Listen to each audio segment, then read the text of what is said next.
نحمدہ ونصلی علی رسولہ الکریم اما بعد قال اللہ تعالی فی القرآن المجید اعوذ باللہ من الشیطان الرجیم بسم اللہ الرحمن الرحیم انا نحن نزلنا الذکر وانا لہ لحافظون۔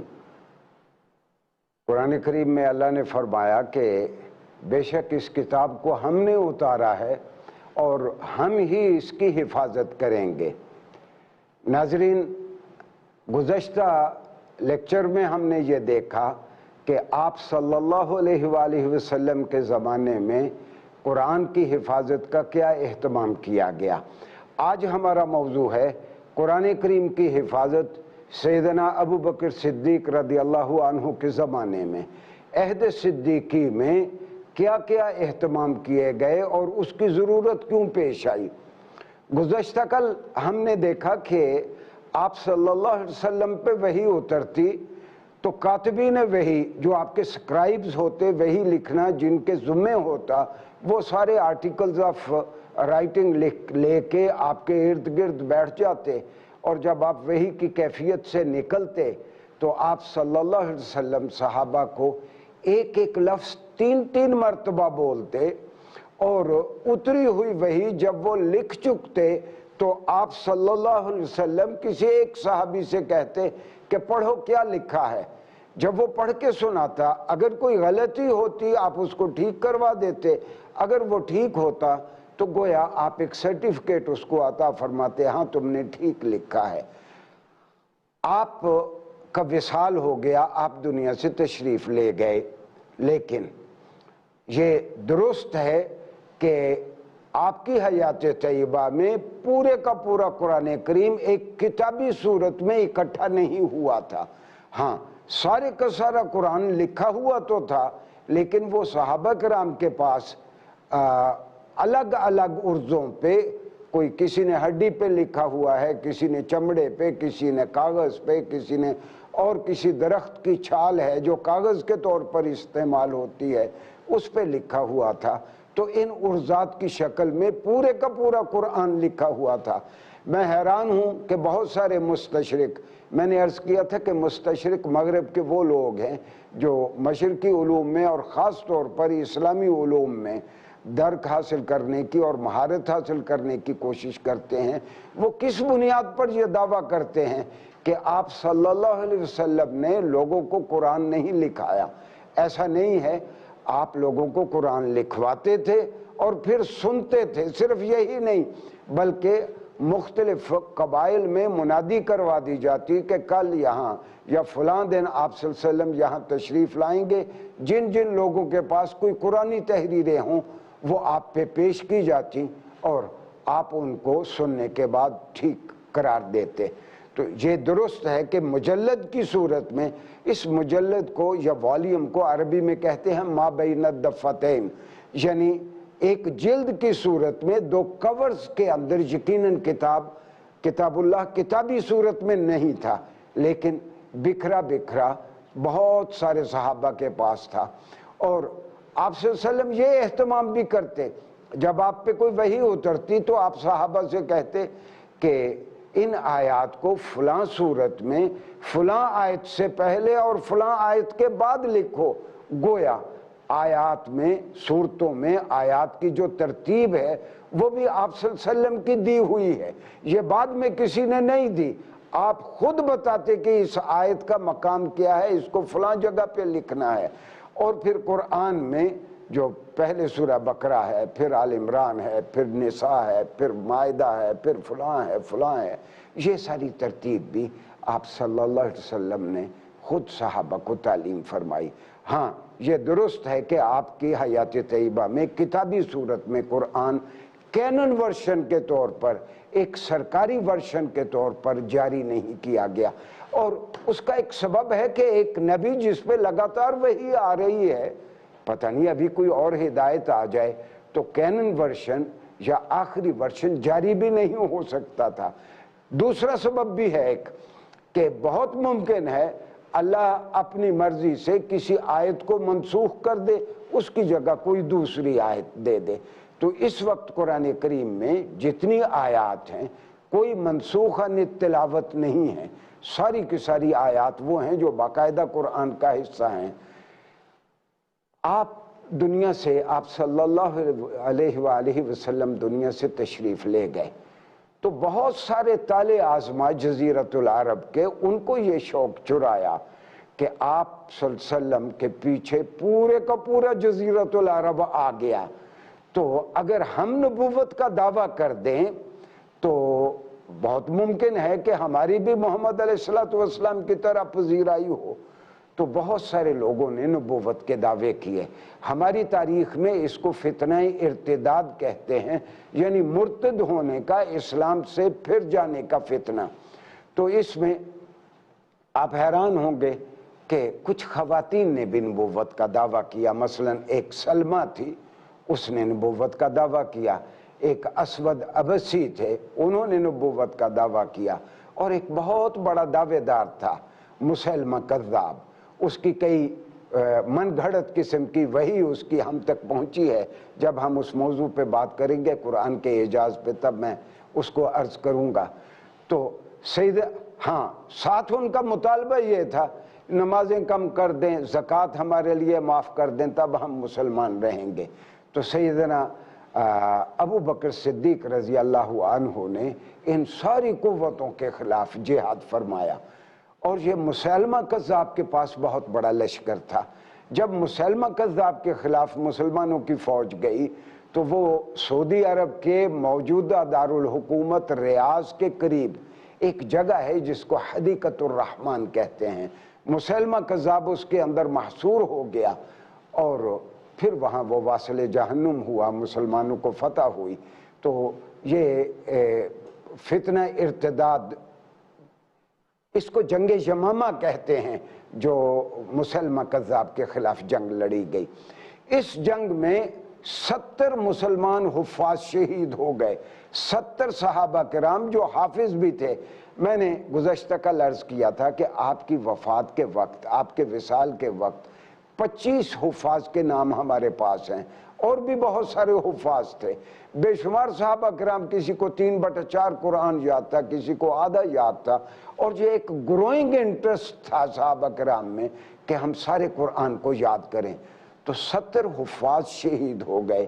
میں بخاری شریف سے نقل کر رہا ہوں، سیدنا عمر ابن الخطاب رضی اللہ عنہ نے خلیفہ وقت حضرت ابو بکر صدیق کو کہا کہ ان جنگوں میں خدا نخواستہ بہت زیادہ مسلمان ضائع ہو گئے، تو کہیں قرآن کا کوئی حصہ لوگوں کی یادداشت سے محو نہ ہو جائے، تو آپ سرکاری سرپرستی میں ایک کینن ورشن، ایک سرکاری ورشن قرآن کریم کا آپ جاری کر دیں۔ تو بخاری شریف میں لکھا ہے کہ شروع میں تو حضرت ابو بکر صدیق بہت متردد ہوئے، شک میں مبتلا رہے۔ آپ کا گمان یہ تھا کہ جو کام خود آپ صلی اللہ علیہ وسلم نے نہیں کیا وہ میں کیسے کر سکتا ہوں۔ پھر سیدنا ابو بکر صدیق کا بیان ہے کہ اللہ نے پھر میرا دل کھول دیا، اور میں نے فیصلہ کیا کہ میں سرکاری سرپرستی میں سارے صحابہ کی موجودگی میں ایک مرتبہ قرآن کو اکٹھا کروا دیتا ہوں۔ اور آپ نے حضرت زید ابن ثابت رضی اللہ عنہ، میں زید ابن ثابت رضی اللہ عنہ کے بارے میں نے عرض کیا تھا، عبرانی کے بھی ماہر تھے، عربی زبان کے اور عربی زبان کے مختلف لہجات کو بھی بہت جاننے والے تھے، تو ان کو زبان دانی کا ایک خاص شغف تھا۔ بہت سارے جلیل القدر صحابہ کو آپ نے سیدنا زید ابن ثابت کی سربراہی میں حضرت ابو بکر صدیق نے ایک قرآن کمیشن ترتیب دیا، اور اس قرآن کمیشن کو آپ نے حکم دیا۔ میں ابن حجر عسقلانی کی فتح الباری سے نقل کر رہا ہوں۔ ابن حجر عسقلانی لکھتے ہیں کہ قرآن کمیشن کو جناب ابو بکر صدیق رضی اللہ عنہ نے واضح ہدایات دیں کہ جو صحابہ آپ کے پاس آئیں وہ حلف اٹھا کے کہیں کہ یہ آیات انہوں نے جناب علیہ السلام سے سنی ہیں، اور اس آیت کو قبول کیا جائے جس کے حق میں کم از کم اسلامی قانون شہادت کے پیش نظر 2 گواہیاں ہوں، یعنی 2 عرضے ہوں آپ کے پاس جن کے بارے میں وہ صحابی حلف پہ کہیں کہ ہم نے یہ تحریر آپ صلی اللہ علیہ وسلم پہ پیش کی اور آپ نے اس کو منظور فرمایا۔ تو کسی آیت کے حق میں 1000 عرضات ہیں، کسی کے حق میں 10 ہیں، 100 ہیں، قرآن جمع ہوتا گیا۔ ہاں، یہ منشاء عزدی تھا، ایک آیت کے حق میں صرف ایک ہی عرضہ آیا، اور وہ آیت ناظرین اکرام میں آپ سے عرض کرتا ہوں سورہ توبہ کی آخری 2 آیات ہیں۔ اعوذ باللہ من الشیطان الرجیم، بسم اللہ الرحمن الرحیم۔ یہ 2 آیات کیا ہیں کہ لَقَدْ جَاءَكُمْ رَسُولٌ مِّنْ أَنفُسِكُمْ عَزِيزٌ عَلَيْهِ مَا عَنِتُّمْ حَرِيصٌ عَلَيْكُمْ بِالْمُؤْمِنِينَ رَءُوفٌ رَحِيمٌ فَإِن تَوَلَّوْا فَقُلْ حَسْبِيَ اللَّهُ لَا إِلَٰهَ إِلَّا هُوَ عَلَيْهِ تَوَكَّلْتُ وَهُوَ رَبُّ الْعَرْشِ الْعَظِيمِ۔ ان 2 آیات کے حق میں صرف ایک عرضہ آیا، اور یہ عرضہ کون لایا؟ یہ ایک انصاری صحابی، جلیل القدر صحابی ابو خزیمہ انصاری رضی اللہ عنہ لائے، اور سارے صحابہ کو معلوم تھا کہ فلاں وقت آپ صلی اللہ علیہ وسلم نے کسی بات سے خوش ہو کے حضرت ابو خزیمہ انصاری کو کہا تھا کہ ابو خزیمہ آج کے بعد میں تیری ایک شہادت کو 2 شہادتوں کے برابر قرار دیتا ہوں، اور پھر صحابہ کرام آپ کا نام ہی یہ لیا کرتے تھے کہ یا صاحب الشہادتین، اے 2 شہادتوں والے۔ تو سب صحابہ کو معلوم تھا کہ یہ صاحب الشہادتین ہیں، ان کی ایک گواہی 2 گواہیوں کے برابر ہے۔ تو پھر ان 2 سورہ توبہ کی آخری 2 آیات کو صاحب الشہادتین کی گواہی پہ ایک عرضے کے باوجود اس کو قرآن کریم میں شامل کر لیا گیا۔ ناظرین گرامی، امام سیوطی نے الاتقان فی علوم القرآن میں بہت واضح انداز میں لکھا۔ آپ لکھتے ہیں کہ وَقَدْ كَانَ الْقُرْآنُ كُتِبَ كُلُّهُ فِي عَهْدِ رَسُولِ اللَّهِ، پورے کا پورا قرآن تو آپ صلی اللہ علیہ وسلم کی حیات طیبہ ہی میں لکھا جا چکا تھا، وَلَكِنْ غیر مجموع فی موضع واحد، لیکن کتابی صورت میں ایک جگہ پہ جمع نہیں تھا۔ آپ حضرت ابو بکر صدیق کے حکم سے یہ ایک جگہ پہ جمع کر دیا گیا۔ جب یہ کتابی صورت میں تیار ہو گیا تو حضرت ابو بکر صدیق رضی اللہ عنہ کے حکم سے اس کو 6 مہینے کے لیے مسجد نبوی میں رکھ دیا گیا۔ صحابہ کو حکم دیا گیا کہ اس کو بآواز بلند پڑھتے رہیں۔ 6 مہینے تک پڑھا گیا، لگاتار پڑھا گیا، اور تاریخ نے ایک اعتراض بھی ریکارڈ نہیں کیا کہ کسی نے یہ اعتراض کیا ہو کہ ہم نے فلاں آیت سن رکھی ہے وہ تو اس میں نہیں ہے، یا کسی نے یہ کہا ہو کہ اس میں یہ آیت کہاں سے آ گئی، یہ تو ہم نے کبھی نہیں سنی۔ تو تاریخ نے ایک اعتراض بھی ریکارڈ نہیں کیا۔ ہاں، یہ جو پہلا نسخہ قرآن کا کتابی صورت میں تیار ہوا، اس کے کچھ اپنے امتیازات تھے۔ اس سے پہلے میں یہ عرض نہیں کر سکا کہ آپ صلی اللہ علیہ وسلم جب دنیا میں تشریف لائے، پورے جزیرۃ العرب میں یہ پورا جو اسلامک پلیتھورا یا ورثہ ہے ہمارا وہ بتاتا ہے پورے جزیرۃ العرب میں صرف 17 لوگ تھے جو لکھنا پڑھنا جانتے تھے۔ آپ صلی اللہ علیہ وسلم کی کوششوں سے لکھنے پڑھنے کا رواج عام ہوا۔ مثلا آپ کو معلوم ہے کہ جنگ بدر میں جو لوگ 70 مشرکین جو گرفتار کیے گئے، ان میں سے وہ لوگ جو پڑھے لکھے تھے ان کو کہا گیا تمہارا فدیہ یہی ہے کہ ہمارے 10 بچوں کو لکھنا پڑھنا سکھا دو۔ تو آپ کی کوششوں سے لکھنے پڑھنے کا رواج عام ہو گیا۔ اب تک بہت سارے لوگ لکھنا پڑھنا سیکھ چکے تھے، لیکن یہ موجودہ کویت اور یہ گلف کی کچھ سٹیٹس ہیں، ان علاقوں میں اس وقت دو سٹیٹس تھیں، ایک ہیرا تھی، ایک کندا تھی۔ یہ ہیرا کی سٹیٹ بالعموم بازنطینیوں کے قبضے میں رہتی تھی، رومنز کے قبضے میں رہتی تھی، اور یہ بہت پڑھے لکھے لوگ تھے جزیرت العرب کے بالعموم لوگوں کے مقابلے میں۔ تو یہ جو پہلا نسخہ تیار کیا گیا، یہ ہیری خط میں ریاست ہیرا کے وہاں جو رسم الخط استعمال ہوتا تھا اس میں تیار کیا گیا، اور یہی خط بعد میں ڈیولپ کر کے خط کوفی بنا، اور پھر اس کے بعد اس میں پھر اور بھی بہت ساری شکلیں آ گئی، باقاعدہ وہ ایک فن کی صورت اختیار کر گیا۔ تو اس صدیقی مصحف کا ایک امتیاز تو یہ تھا کہ یہ خط کوفی میں بعد میں آیا، یہ اس وقت خط ہیری میں لکھا گیا۔ دوسرا اس کا ایک بہت بڑا وصف تھا کہ آپ صلی اللہ علیہ وسلم فرمایا کرتے تھے کہ نزل القرآن بسبعۃ احرف، قرآن کریم 7 لہجوں میں اتارا گیا ہے۔ یہ 7 لہجوں سے کیا مراد ہے؟ ناظرین کرام، یہ دراصل ایک نیچرل فینومینا ہے، یہ ایک قانون قدرت ہے کہ ہر زبان میں جب لوگوں کا جغرافیہ بدلتا ہے تو ان کے ووکل کارڈز کا بیہیویئر بدل جاتا ہے۔ ہر 50 میل کے بعد، 60 میل کے بعد، 70 میل کے بعد انٹونیشن اور سٹریس کسی لفظ کو بولتے ہوئے لوگوں کا مختلف ہو جاتا ہے۔ مثال کے طور پر یہاں سیالکوٹ میں آپ پنجابی بول رہے ہیں تو وہ ایتل اوتل کہتے ہیں، یہاں لاہور میں ادھر ادھر کہتے ہیں، اور جب آپ بہاولپور جاتے ہیں تو یہی لفظ ایڈے اڈے ہو جاتا ہے، اور جب آپ سجاول جاتے ہیں سندھ کی سرحد پہ تو یہ الف جو ہے وہ ہڈے ہڈے بن جاتا ہے۔ تو اسی طرح مختلف علاقوں کے لوگوں کے ووکل کارڈز کے بیہیویئر کے مختلف ہونے کے سبب لوگوں کی لفظوں کی ادائیگی بدل جاتی ہے۔ آپ حیران ہوں گے کہ آپ صلی اللہ علیہ وسلم جس قبیلے کے پاس جاتے اس قبیلے کے لہجے میں اس سے ہم کلام ہوا کرتے۔ اس کی تفصیل ہم آئندہ کسی لیکچر میں بیان کریں گے۔ ہاں، آپ کے مخاطب کون تھے؟ آپ کے مخاطب بدو تھے، بچے تھے، عورتیں تھیں، ان پڑھ لوگ تھے۔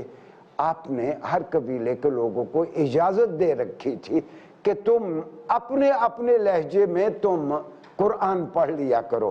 اچھا، ان میں فرق کس قسم کا تھا؟ یہ آئندہ بھی ہم اس کو ڈسکس کریں گے۔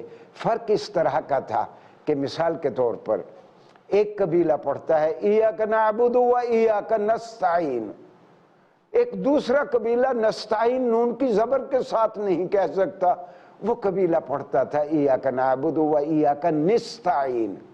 ایک قبیلہ پڑھتا تھا تسود وجوہ، دوسرا قبیلہ پڑھتا تھا تسود وجوہ۔ ایک قبیلہ ایاک نعبد پڑھتا تھا اور دوسرا قبیلہ الف کو ہے سے بدل دیتا تھا ایاک نعبد، اور ایک تیسرا قبیلہ الف کو واو سے بدل دیتا تھا ویاک نعبد و ویاک نستعین۔ ایک دوسرا امتیاز اس مصحف صدیقی کا یہ تھا کہ اس میں سارے کے سارے جو 7 احرف تھے، ساتوں جو قراتیں تھیں، انگریزی میں ان قراتوں کو ڈائلیکٹل ویریئنٹس کہتے ہیں۔ یہ دنیا کی ساری زبانوں میں ہیں۔ آج آپ انگلینڈ میں چلے جائیں، ساؤتھ کے لوگ ایک لفظ کو اور طرح بولتے ہیں، اسی لفظ کو نارتھ کے لوگ، اسکاٹ لینڈ کے لوگ اسی لفظ کو انگریزی میں کسی نسبتاً مختلف انداز میں بولتے ہیں۔ آپ نے لوگوں کو اس کی اجازت دے رکھی تھی۔ تو عہد صدیقی میں جو قرآن کریم لکھا گیا اس میں 7 احرف ہیں، ساری کی ساری اس میں، اور یہ سارے کے سارے آپ صلی اللہ علیہ وسلم نے لوگوں کو ان سارے لہجوں میں قرآن پڑھنے کی اجازت لوگوں کو دے رکھی تھی۔ آج بہت سارے مستشرقین نے اسی کو ایک فتنے کی صورت میں کھڑا کیا ہوا ہے۔ ہم آئندہ اس کا جائزہ لیں گے۔ ایک شخص ہے Arthur Jeffrey. Arthur Jeffrey Australia میں پیدا ہوا، پھر امریکہ میں آ گیا، اور ساری عمر قرآن میں ایسی چیزیں جس پہ وہ اعتراض کر سکے وہ ڈھونڈتا رہا. اس کے جتنے بھی اعتراضات ہیں، اور وہ ثابت یہ کرنا چاہتا ہے کہ 13 سال کے بعد قرآن بدل دیا گیا، اور وہ جتنے بھی اس نے اعتراضات کیے ہیں وہ سارے ڈائلیکٹل ویریئنٹس ہیں. آج آپ بھی سورہ غاشیہ جب پڑھتے ہیں 30ویں پارے میں، لست علیہم بمسیطر، مکہ کے لوگ صاد سے پڑھتے تھے، کئی قبیلے کے لوگ اس کو سین سے پڑھتے تھے، اور دونوں طرح اجازت تھی. جب آپ صاد سے ایک لفظ پڑھتے ہیں تو آواز تھوڑی سی موٹی ہوتی ہے، تفخیم ہوتی ہے اس میں. جب آپ سین سے پڑھتے ہیں تو اس میں ایک تھوڑا سا سیٹی کا عنصر ہوتا ہے. آپ سورہ غاشیہ میں لست علیہم بمسیطر 30ویں پارے میں دیکھیں گے تو صاد کے اوپر لکھا ہوا ہے، اس کے اوپر سین کا نشان ہے، گویا وہ بھی ایک قرات ہے، اور یہ دونوں طرح پڑھنا درست ہے. ناظرین گرامی، آئندہ لیکچر میں ہم انشاءاللہ جائزہ لیں گے کہ مصحف عثمانی، سیدنا عثمان رضی اللہ عنہ نے، خلیفہ ثالث نے قرآن کی حفاظت کے لیے مزید کیا کیا اقدامات کیے، اور قرآن جو اس وقت ہمارے سامنے ہے وہ کن کن حالات سے گزرتا ہوا ہم تک پہنچا ہے. والسلام علیکم ورحمۃ اللہ وبرکاتہ.